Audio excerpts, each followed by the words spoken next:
আজকের এই সম্বর্ধনা অনুষ্ঠানে আমাদের সম্মানিত বিশেষ অতিথি বিশিষ্ট ব্যাংকার সামাজিক ব্যক্তিত্ব জনাব মেরাজ চৌধুরী সাহেবকে অনুরোধ করছি এ পর্যায়ে কিছু কথা নিয়ে আসার। বিসমিল্লাহির রহমানির রহিম।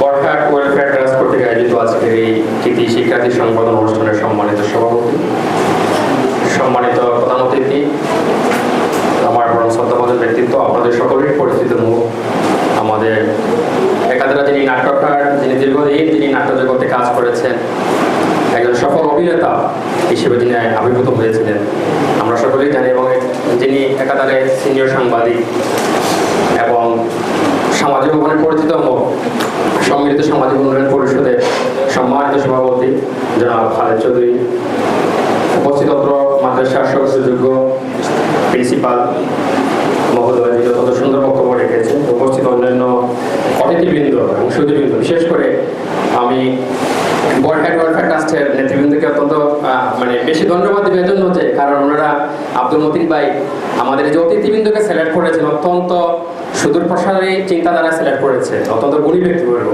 আমি যার কথা শুনছিলাম আমি চিন্তা করি আমি কি বলবো, ওনারা তো সব কিছুই বলে ফেলবেন, আসলে চমৎকার কথা।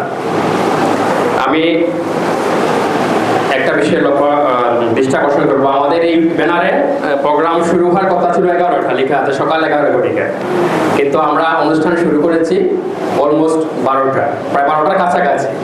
এজন্য আমি আন্তরিকভাবে ক্ষমা চেয়ে নিয়েছি, কারণ time is tight wait for none, সময় কারোর জন্য অপেক্ষা করে না। এখন আমাদের এই সংগঠনের বিজ্ঞ লিডার জনাব আব্দুল মতিন ভাই উনি চাইলেও আমাদেরকে 11টায় ফিরিয়ে নিতে পারবেন না, সুতরাং আমরা সময়ের প্রতি অত্যন্ত যত্নবান হব, অধ্যবসায়ী হব, কারণ আমাদের লাইফ কি, what is life, A time is life, এই সময়ই হচ্ছে জীবন। আমাদেরকে আজকে 11টা থেকে এখন 12টা, 12:30, 1.5 ঘন্টা সময় আমাদের লাইফ থেকে চলে গেছে, এটাই হচ্ছে জীবন, সুতরাং আমাদেরকে এটি উপলব্ধি করতে হবে।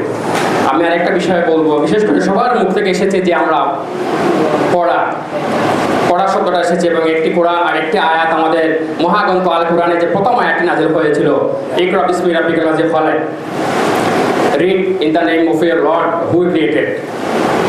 কারণ মহান আল্লাহ পাক রব্বুল আলামিন যিনি এই পৃথিবী সৃষ্টি করেছেন, সমস্ত ভূমণ্ডল, বায়ুমণ্ডল, আকাশমণ্ডল সৃষ্টি করেছেন, তিনিই পড়াকে গুরুত্ব দিয়েছেন।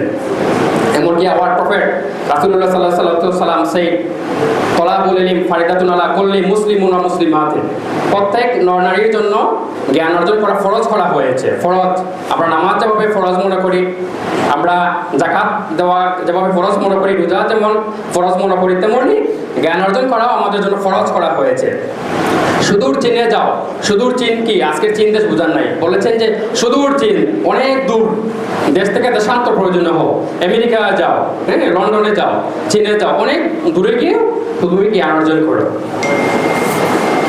আমরা আরেকটি কথা এসেছে যে স্বপ্ন দেখবো, আমরা কি স্বপ্ন, আমাদের প্রিন্সিপাল মহোদয় বলেছেন যে আমরা যেই স্বপ্ন আমরা ঘুমিয়ে দেখি সেই স্বপ্ন নয়, যেই স্বপ্ন আমাদেরকে ঘুমোতে দেয় না। একজন কাটুরিয়ার ছেলে তিনি স্বপ্ন দেখেছিলেন যে বিশ্বের সবচেয়ে প্রভাবশালী দেশের প্রভাবশালী প্রেসিডেন্ট হবেন, তিনি হয়েছিলেন আব্রাহাম লিঙ্কন, যার সংজ্ঞা democracy is the people, by the people, for the people, সারা বিশ্বে সমর্থিত। সুতরাং আমরা দেখেছি আমাদের nobel laureate professor doctor Muhammad Yunus, উনি একজন সামান্য একজন জুয়েলারি ব্যবসায়ী ছেলে, উনাকে টেনে হিচড়ে বাংলাদেশের প্রেসিডেন্ট সমতুল্য, প্রধানমন্ত্রী সমতুল্য চিফ অ্যাডভাইজার করা হয়েছে, কারণ ওনার মধ্যে কি যোগ্যতা আছে। পরিশ্রম করো, সফলতা আসবে। আজকে যিনি রাষ্ট্রপতি হয়েছেন মির্জা ফখরুল ইসলাম আলমগীর, ওনার অধ্যবসায়ের কারণে, পরিশ্রমের কারণে তিনি আজকে রাষ্ট্রপতি হতে পেরেছেন। আমরা দেখেছি গতবার উনি শপথ নিয়েছেন, এবং বিশেষ করে আজকে তোমাদের সামনে যে এই সুন্দর সুন্দর কথা বলার সুযোগ করে দিয়েছেন এই বরহাট ওয়েলফেয়ার সোসাইটি, যেমন ওয়েলফেয়ার সোসাইটি নাম তেমনি তাদের কাজ। আমি অনেকগুলো প্রোগ্রামে এসেছি, মৌলভীবাজারে এরকম 2-1টি সংগঠন হাতে গোনা, তার মধ্যে বরহাট ওয়েলফেয়ার সোসাইটি হচ্ছে অন্যতম একটি সংগঠন, যেটি নেতৃত্ব দিচ্ছেন এই এলাকার বিশিষ্ট সমাজসেবক আব্দুল মতিন এবং শিক্ষাবিদ প্রফেসর মোহাম্মদ ইকবাল, এবং বিশেষ করে এই সংগঠনের বিহাইন্ডে যিনি পৃষ্ঠপোষকতা করে যাচ্ছেন একটি মানুষ, যেখানে সুদূর প্রবাসী থেকে স্বপ্ন দেখে যাচ্ছেন তোমাদেরকে নিয়ে, এই এলাকার মানুষদেরকে নিয়ে, এই বরহাট মানুষের স্বপ্ন পূরণ করার জন্য, যিনি হচ্ছেন আমাদের বিহাইন্ডে পিছনে আছেন একজন ব্যক্তি, ওনার নামটা এখানে আসে না এখন, আমি বলবো উনি হচ্ছেন জনাব ফয়সল রাজা, এই সংগঠনের যিনি founder. He is absolutely a king to us. তিনি আসলেই আমাদের কাছে রাজা। ফসল জ্বালা যেমন নাম তেমনি উনার কাজ। উনি এই সংগঠনের পৃষ্ঠপোষকতা করে থাকেন। উনি এই যুগের হাজী মোহাম্মদ মহসিন, এই যুগের দানবীর আমি মনে করি। উনি একজন গ্রেট কমিউনিটি লিডার, যিনি প্রবাসে বসেও মাথার গাম পায়ে ফেলে যিনি পরিশ্রম করে কষ্টার্জিত টাকা দিয়ে উনার পরিবারের পাশাপাশি তোমাদের পেছনেও তিনি বিয়ে করে যাচ্ছেন। এই ফসল রাজার জন্য আই স্যালিউট টু হিম। আমি সবসময় তাকে অভিনন্দন জানাই, ধন্যবাদ জানাই। আসলে বেশি কথা বলার সুযোগ নেই। আমাদের বিশেষ করে আমাদেরকে স্বপ্ন দেখতে হবে, আমাদেরকে পড়াশোনা করতে হবে এবং আমাদের পিতামাতার প্রতি যত্নশীল আচরণ করতে হবে, যত্নবান হতে হবে। এবং পড়াশোনার পাশাপাশি আমি একজন ডাক্তার হলাম, ইঞ্জিনিয়ার হলাম, আমি একজন সফল মাস্টার হলাম, হেডমাস্টার হলাম, কিন্তু আমি আমার মা বাবার প্রতি উদাসীন। আমরা দেখেছি কিছুদিন আগে পত্রপত্রিকায় এক ছেলে ইঞ্জিনিয়ার, এক ছেলে বুয়েটের শিক্ষক, এক ছেলে কানাডায়, এক মেয়ে উদয়ন হাই স্কুলের ইংলিশ মিডিয়াম স্কুলের টিচার, ওনার মা কীভাবে মারা গেছে। 7 দিন পর ওনার দেহ গলিত পচা লাশ আমরা দেখতে পেয়েছি, উদ্ধার করেছে পার্শ্ববর্তী ফ্ল্যাটের মানুষ। এই খোঁজ নিয়ে এই তাঁকে ইনফর্ম করেছে, শেষ পর্যায়ে এটি উদ্ধার করা হয়েছে। আমরা শিক্ষার্থী হতে চাই না। আমরা আমাদের পড়াশোনার পাশাপাশি একজন সৎ, নৈতিকতাবান এবং বিবেকবান, মানবিক মূল্যবোধ সম্পন্ন একজন মানুষ হতে পারি। সেই শিক্ষা যাতে আমরা কাজে লাগাতে পারি। আমরা আমাদের শ্রদ্ধাবান শিক্ষকদের ভাবমূর্তি যাতে আমরা উজ্জ্বল করতে পারি।